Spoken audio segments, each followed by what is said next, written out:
وخير الهدي هدي محمد صلى الله عليه وسلم وشر الأمور محدثاتها وكل محدثة بدعة وكل بدعة ضلالة وكل ضلالة في النار. أما بعد فأعوذ بالله السميع العليم من الشيطان الرجيم. بسم الله الرحمن الرحيم. وما كان لمؤمن ولا مؤمنة إذا قضى الله ورسوله أمرا أن يكون لهم الخيرة من أمرهم ومن يعص الله ورسوله فقد ضل ضلالا بعيدا. وقال سبحانه وتعالى في مقام آخر: إنا نحن نزلنا الذكر وإنا له لحافظون. اللهم صل على محمد وعلى آل محمد كما صليت على إبراهيم وعلى آل إبراهيم إنك حميد مجيد. اللهم بارك على محمد وعلى آل محمد كما باركت على إبراهيم وعلى آل إبراهيم إنك حميد مجيد. ہر قسم کی حمد و ثنا، بڑائی، کبریائی رب العالمین کے لیے. درود و سلام امام الانبیاء، امام اعظم جناب محمد الرسول اللہ صلی اللہ علیہ وآلہ وصحبہ وبارک وسلم کی ذات اقدس پر. سامعین محترم، قرآن پاک یہ اللہ رب العالمین کی کتاب ہے جس کو رب کائنات نے اپنے پیارے نبیوں میں سے ایک نبی اور آخری نبی جناب محمد الرسول اللہ صلی اللہ علیہ وسلم پر اتار کے ہم تک پہنچایا. جس طرح اس قرآن پر عمل کرنا لازمی اور ضروری ہے، اسی طرح ہر اس بات پر عمل کرنا، ہر اس حکم کو ماننا اور ہر اس نہی سے بچنا جو کہ حضرت رسول اللہ صلی اللہ علیہ وسلم نے کی ہے، یہ بھی ہمارے لیے ضروری ہے. سنن نبی داؤد کی روایت ہے: الا ان حرم رسول اللہ مثل ما حرم اللہ. اس بات کو توجہ سے سنو، خبردار، بے شک جس چیز کو رسول اللہ نے حرام کیا اس کا حرام کرنا اس طرح ہے کہ جس طرح اس کو اللہ نے حرام کیا. بعض لوگ حدیث کو اپنے لیے حجت نہیں مانتے. وہ کہتے ہیں کہ ہمیں صرف قرآن کافی ہے، یہی ہمارے لیے حجت ہے، یہی ہمارے لیے دلیل ہے، اس قرآن کے مطابق ہم زندگی بسر کریں گے. باقی رہی بات حدیث کی، ہم اس کے اوپر عمل نہیں کریں گے. جبکہ اگر اس طرح کیا جائے، حدیث کو تو لیا، قرآن کو تو لیا جائے اور حدیث کو چھوڑ دیا جائے، پھر قرآن کی وضاحت، اس کی تفسیر، اس کی تشریح ہم سمجھ نہیں سکتے. رب کائنات اپنی پاک کلام میں فرما رہے ہیں: ذَلِكَ الْكِتَابُ لَا رَيْبَ فِيهِ. یہ وہ کتاب ہے جس میں کوئی شک نہیں. شک و شبے والی کوئی بات اس میں ہے ہی نہیں۔ اگر ہم صرف قرآن کو تو لیں اور حدیث کو چھوڑ دیں، پھر اس میں کئی ایسی باتیں آئیں گی جن میں داخل ہو کر ہم گمراہی کے راستے کو اختیار کر لیں گے۔ قرآن میں جو کوئی شک نہیں، جب قرآن اور حدیث ان دونوں کو ملایا جائے گا تب جا کے قرآن میں کوئی شک نہیں رہے گا۔ اللہ فرماتے ہیں اِنَّا نَحْنُ نَزَّلْنَا الذِّكْرَ وَإِنَّا لَهُ لَحَافِظُونَ، اس ذکر کو بھی ہم اتارنے والے ہیں اور اس ذکر کی حفاظت بھی ہم کرنے والے ہیں۔ جس طرح قرآن پاک کی حفاظت کی گئی ہے اور اس کی حفاظت کا ذمہ رب کائنات نے اپنے ذمے لیے ہے، اور اسی طرح ہی حدیث بھی محفوظ ہے۔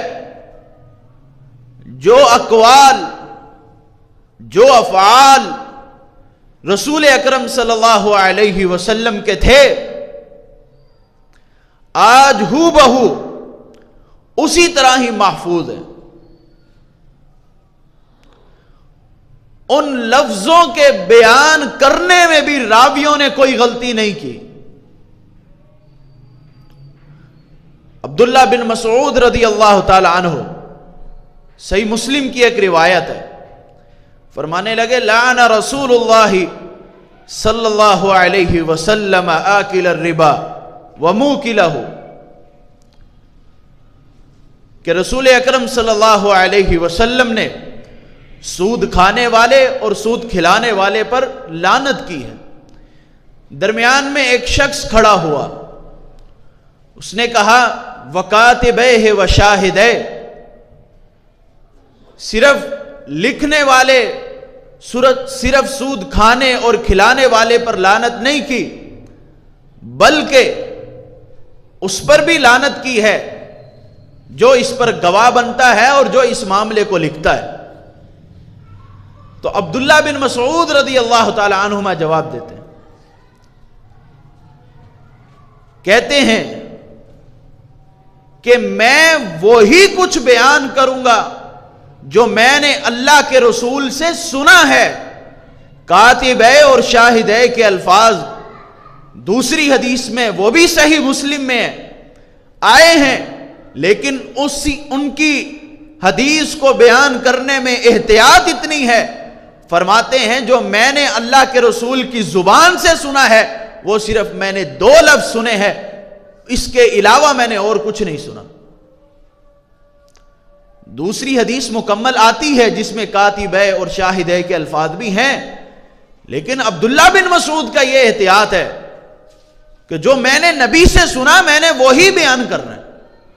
اور عبداللہ بن مسعود رضی اللہ تعالی عنہ صرف اس مسئلے میں نہیں، کئی مسائل ایسے ہیں جن میں وہ بڑی سختی اختیار کرتے ہیں اور کہتے ہیں بس تم جو کچھ کرتے ہو کرو، میں وہی کروں گا جو میں نے اللہ کے رسول کو کرتے ہوئے دیکھا۔ تم جو کچھ کہتے ہو کہو، میں وہی کہوں گا، وہی کام کروں گا جو میں نے رسول اللہ صلی اللہ علیہ وسلم کی زبان سے سنا اور آپ کو میں نے کرتے ہوئے دیکھا۔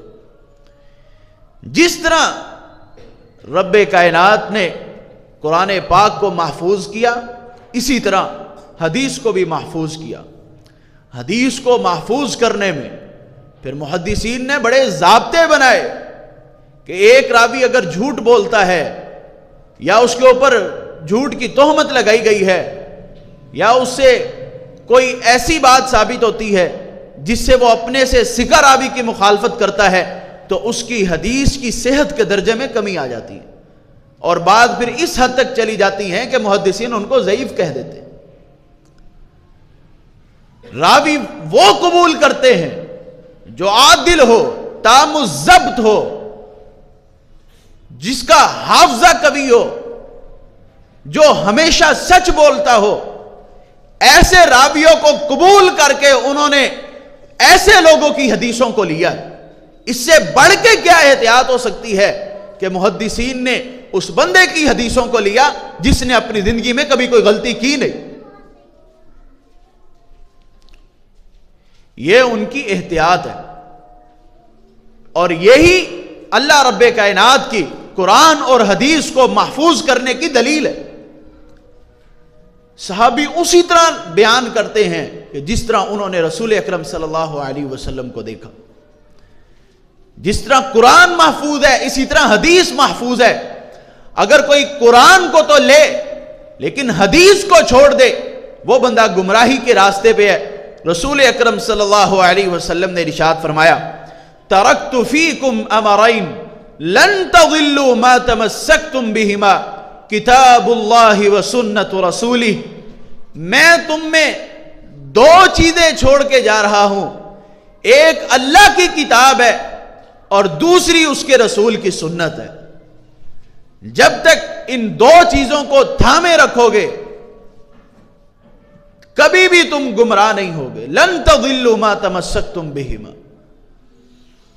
گمراہ اس وقت ہوگے جب تم ان دونوں چیزوں کو چھوڑ دو گے۔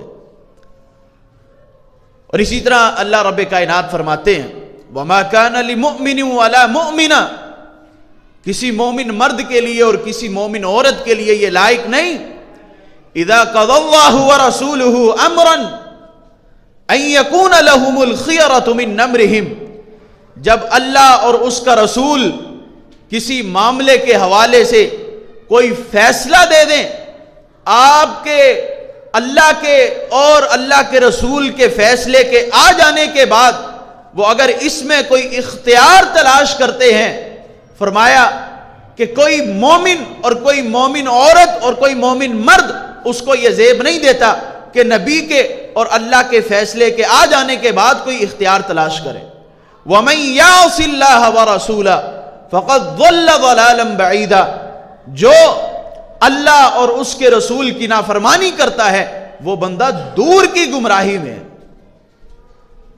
گمراہ آدمی ہے وہ جو نبی اور اللہ کے فیصلے کے آ جانے کے بعد اپنی رائے کو پیش کرتا ہے۔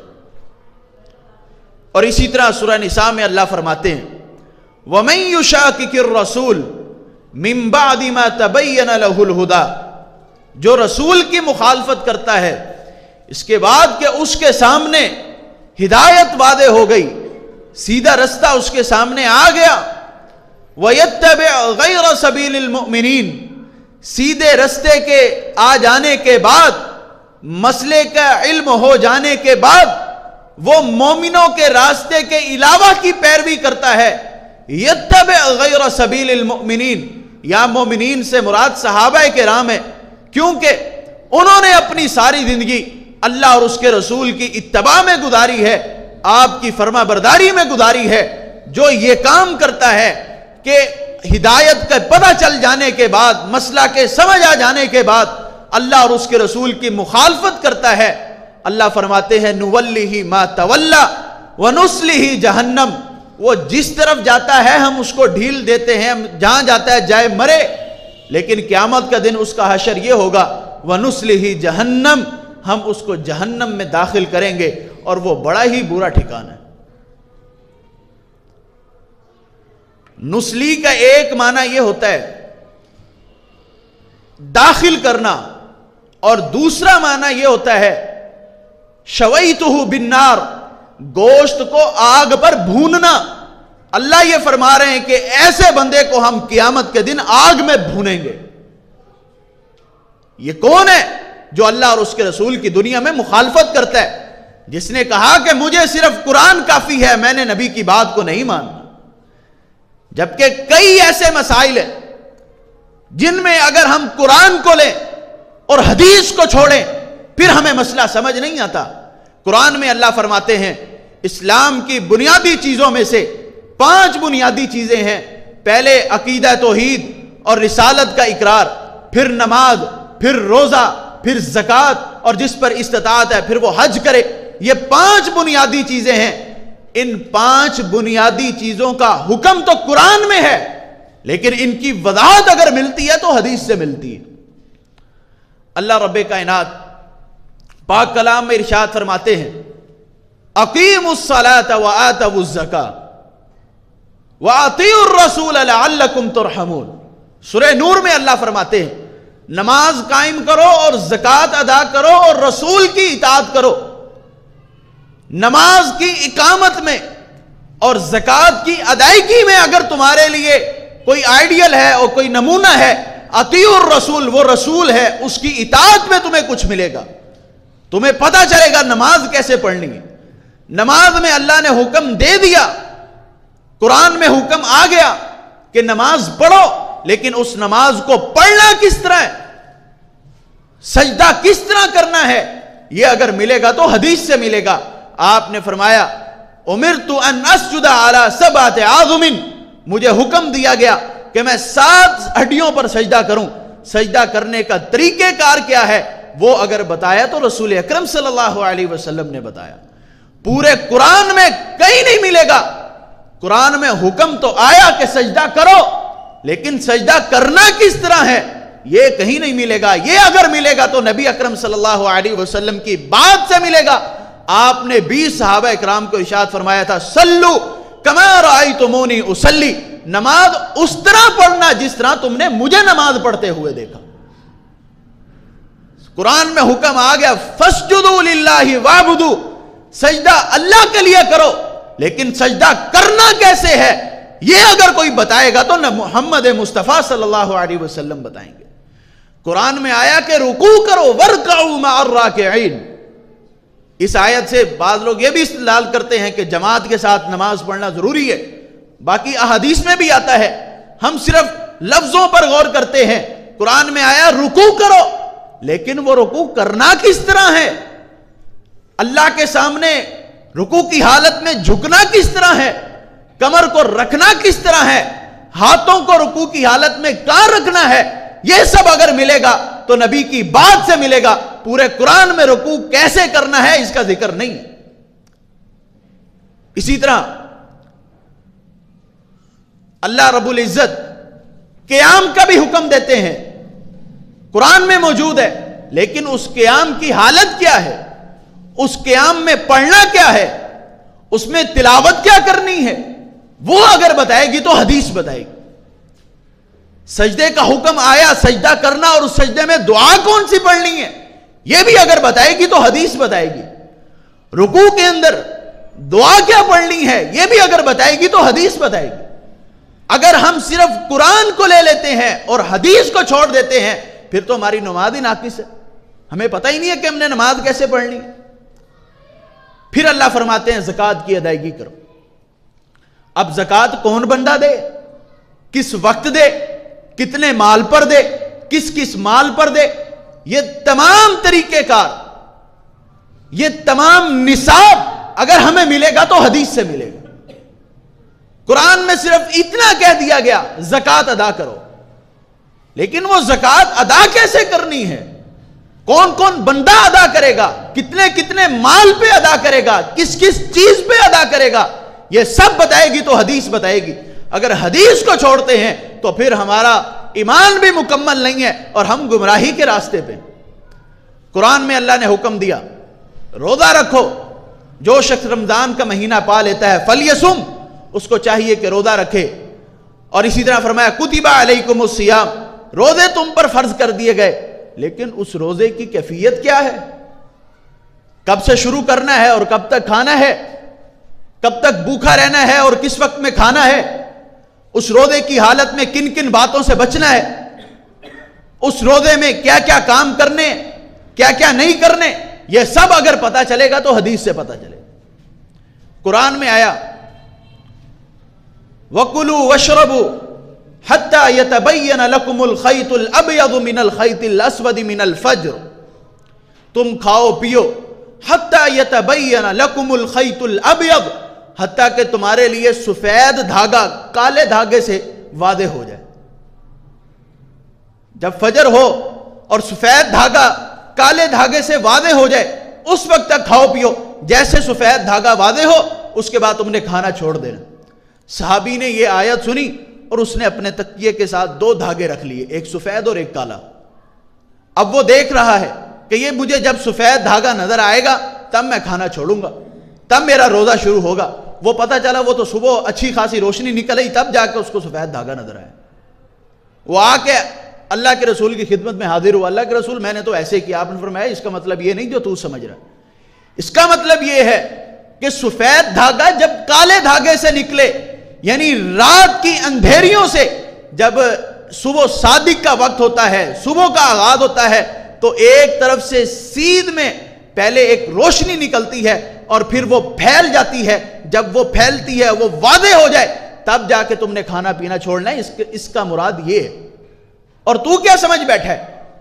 اب اس آیت کا مفہوم وہ صحابی نہ سمجھ سکا جس کی لغت بھی عربی تھی، جس کے آباء و اجداد بھی عربی تھے، جو عربی کو اچھے انداز سے جانتا تھا، وہ نہ سمجھ سکا۔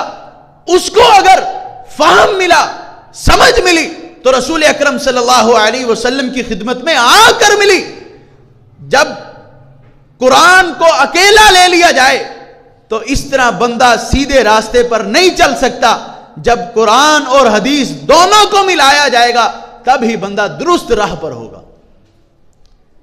قرآن میں اللہ حکم فرماتے ہیں حج کرو، لیکن حج کس طرح کرنا ہے، فلاں تاریخ کو کہاں پہنچنا ہے، پھر ایک کام کے بعد دوسرا کام کیا ہے، وقوف عرفہ کس طرح کرنا ہے، اس میں کن کن کاموں کو سر انجام دینا ہے، پھر آخری دن میں کیا کیا کام کرنے ہیں، یہ تمام چیزیں اگر معلوم ہوں گی تو حدیث سے معلوم ہوں گی۔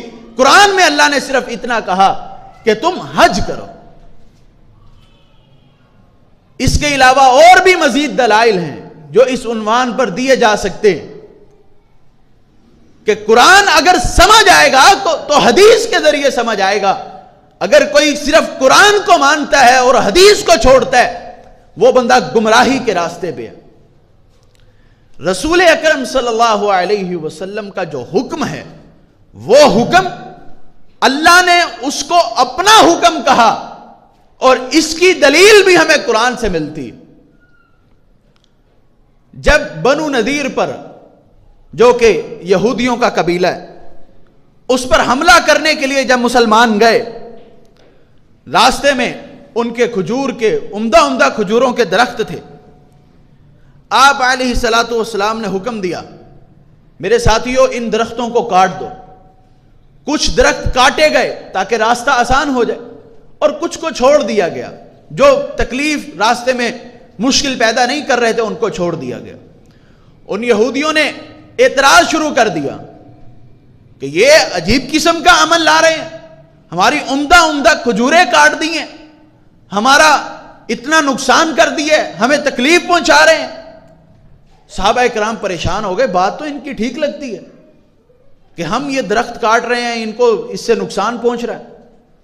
تو اللہ رب العزت نے قرآن پاک میں ارشاد فرمایا، ما قطعتم من لینۃ او ترکتموها قائمۃ علی اصولها، جن درختوں کو تم نے کاٹ لیا ہے اور جن درختوں کو تم نے ان کی جڑوں پر چھوڑ دیا ہے، فبِإِذْنِ اللَّهِ، یہ اگر ہوا ہے تو اللہ کے اذن اور اللہ کے حکم سے ہوا ہے۔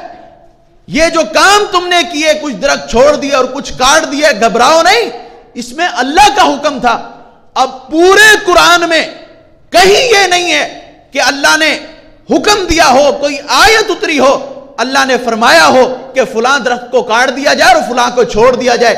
یہ حکم اگر دیا تھا اللہ کے رسول نے دیا تھا، اللہ نے رسول کے حکم کو اپنا حکم کہا کہ جو تمہیں رسول حکم دیتا ہے وہ بھی میرا حکم ہے۔ قرآن میں واضح دلائل موجود ہیں اس بات کے کہ اللہ رب کائنات نے رسول اللہ صلی اللہ علیہ وسلم کے حکم کو اپنا حکم کہا ہے۔ اور اسی طرح قبلے کی تبدیلی، جب آپ علیہ الصلاۃ والسلام مکہ میں نماز پڑھا کرتے تھے،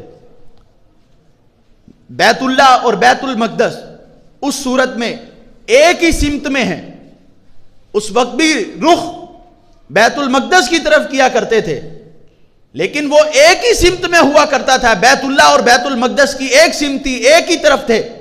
جب آپ ہجرت کر کے مدینہ میں آتے ہیں، اب بیت المقدس اس طرف ہو جاتا ہے اور بیت اللہ اس طرف ہو جاتا ہے۔ رسول اکرم صلی اللہ علیہ وسلم کی خواہش تھی کہ ہم بیت اللہ کی طرف منہ کر کے نماز پڑھیں۔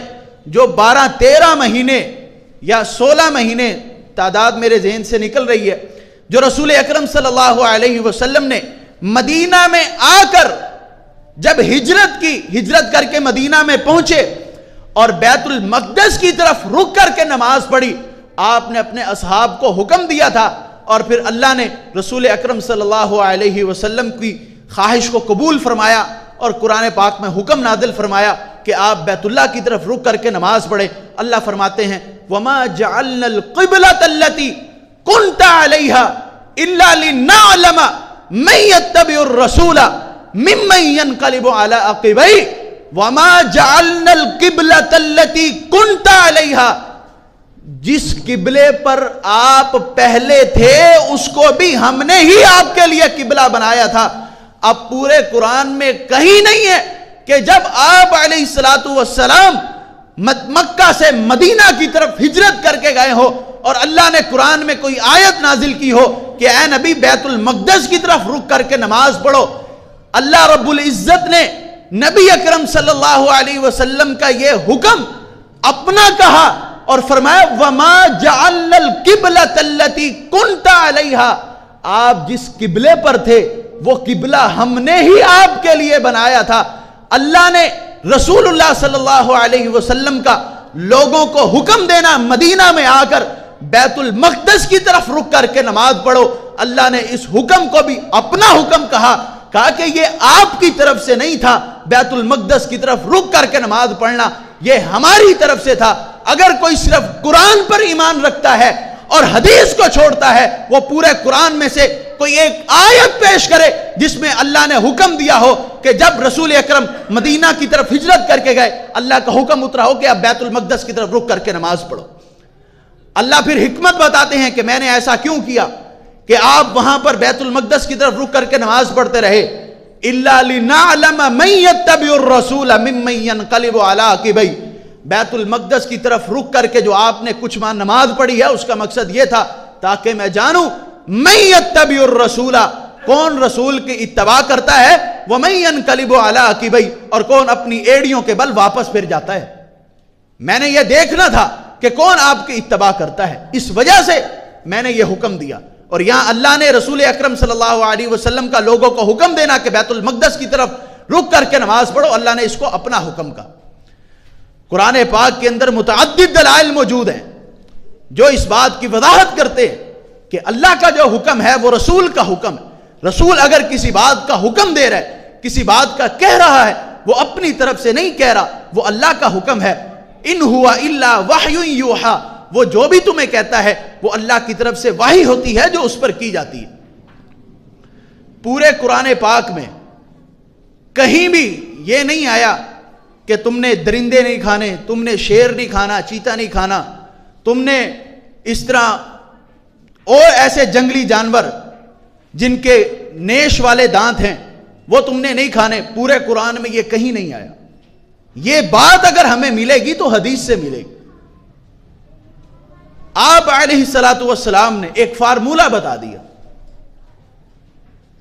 نہا رسول اللہ صلی اللہ علیہ وسلم کل ذی ناب من السباع فہو حرام، ہر وہ درندہ جس کے کچلی والے دانت ہیں وہ تم پر حرام ہے۔ نہا رسول اللہ صلی اللہ علیہ وسلم عن کل ذی ناب من السباع، درندوں میں سے جس درندے کے کچلی والے دانت ہیں، نیش والے دانت باریک اور لمبے سے جن سے وہ دبوچتا ہے اور کھاتا ہے، جس کے یہ دانت ہے وہ تم پر حرام ہے۔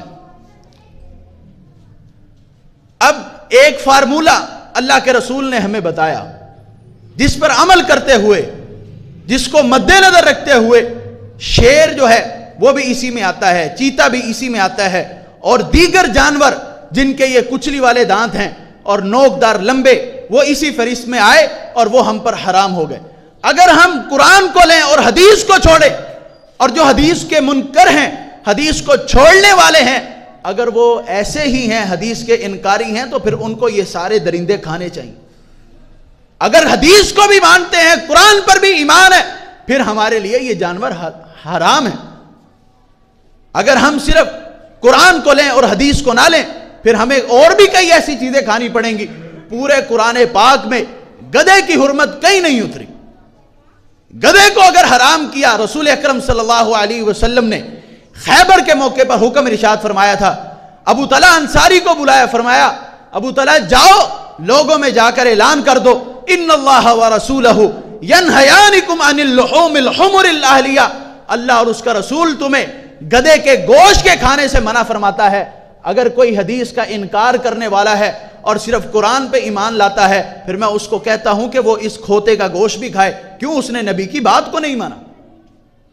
اگر اس کا گوشت نہیں کھاتا اور وجہ یہ ہے کہ یہ نبی کا حکم ہے, پھر اس کو چاہیے کہ وہ پکے طریقے سے اور بہترین طریقے سے مضبوطی کے ساتھ اللہ کے نبی کی بات پر ایمان لائے. اور ہماری دعوت یہی ہے کہ ہم تمام کو, ہر ایک کو یہی دعوت دیتے ہیں کہ اگر سیدھے رستے پہ رہنا چاہتے ہو تو دو ہی چیزیں ہیں, اگر ان کو اختیار کر لیا جائے گا تو ہم کامیاب ہیں.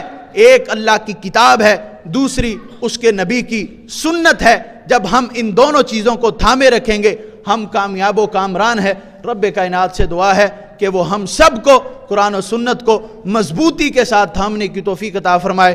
وما علی الا البلاغ المبین.